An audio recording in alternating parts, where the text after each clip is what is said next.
जल अर्पित करते हुए लौह पुरुष सरदार वल्लभ भाई पटेल को, जो एकता अखंडता के परिचायक तो थे ही, साथ ही सरदार की उपाधि से उन्हें अलंकृत किया गया और एक भारत श्रेष्ठ भारत के प्रतिमूर्ति के रूप में आज हम उन्हें याद कर रहे हैं।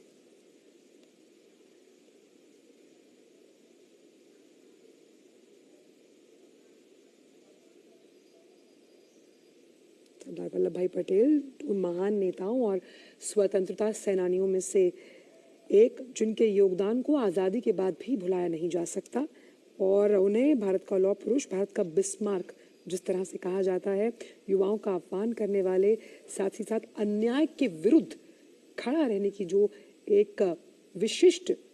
हम मान सकते हैं उनमें क्वालिटी थी, जिसको लगातार उन्होंने ये कहा कि कैसे भारत को डायलॉग के जरिए, कूटनीति के जरिए, कॉन्फिडेंस बिल्डिंग मेजर्स के जरिए एकता के सूत्र में पिरोया जा सकता है। प्रधानमंत्री ने लौह पुरुष सरदार वल्लभ भाई पटेल को सोशल मीडिया एक्स पर भी अपने विचारों के प्रति श्रद्धा सुमन अर्पित किया और आज उनकी 48वीं जयंती है। प्रधानमंत्री यहाँ श्रद्धा सुमन अर्पित करते हुए स्टैच्यू ऑफ यूनिटी में। ये अद्भुत और विहंगम दृश्य आप देख रहे हैं स्टैच्यू ऑफ यूनिटी गुजरात, जो कि एकता नगर, और ये विहंगम दृश्य आप देख रहे हैं पुष्पांजलि सीधे आसमान से हेलीकॉप्टर्स के जरिए विश्व की सबसे बड़ी मूर्ति पर श्रद्धा सुमन अर्पित करने का कार्यक्रम। राष्ट्र की ओर से, कृतज्ञ राष्ट्र की ओर से उस तपस्वी को एक नमन, पुष्पांजलि के तौर पर। यह देखिए अद्भुत विहंगम दृश्य। बिल्कुल, और जिस तरह से पंक्तियों के जरिए हम लगातार उनके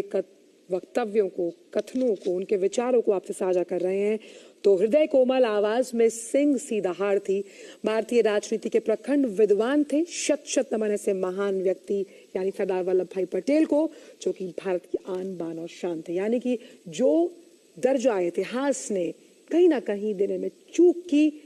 सरदार वल्लभ भाई पटेल को उनका सही जो मायना है उसे खोजते हुए यहाँ तक लेकर आए प्रधानमंत्री नरेंद्र मोदी, और स्टैच्यू ऑफ यूनिटी इसी बात का प्रतीक है, जिसकी तस्वीरें आप डीडी न्यूज़ के मंच के माध्यम से यहाँ देख पा रहे हैं। और इसी विश्वास के साथ लगातार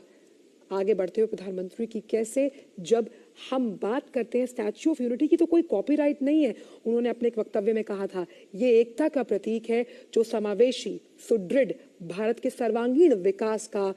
एक